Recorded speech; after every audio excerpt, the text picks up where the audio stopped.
Создание крымско-татарской автономии на Херсонщине – это миф. Об этом в ходе пресс-конференции заявили председатель Херсонской облгосадминистрации Андрей Гордеев и первый замминистра информполитики Украины Эмини Джипар.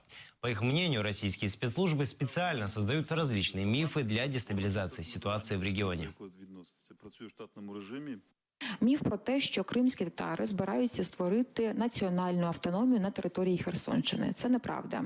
Сьогодні єдиним голосом офіційним кримськотатарського народу виступає представницький орган самоврядування, який називається Меджліс, який сьогодні, власне, в екзилі, який сьогодні працює в Києві. І дуже часто і Ріфат Чубаров, і Мустафа Джемілєв про це кажуть, що це міфи. Дійсно, кримськотатарський народ після того, як повертався після депортації, прийняв кілька документів в рамках Курултаю, в яких так чи інакше вони оголосили про те, що в кримських татар є амбіція створити національну територіальну автономію, але в межах унітарної соборної України.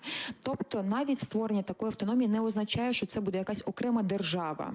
Вони спиралися в першу чергу на невід'ємне право корінного народу на самовизначення.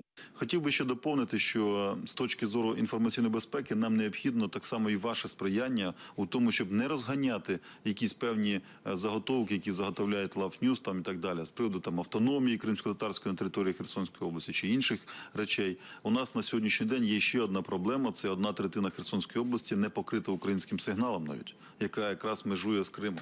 І ці наші дії, вони якраз, ми відновлюємо українське слово, але нам ще треба відновити українське мовлення, телевізійне мовлення.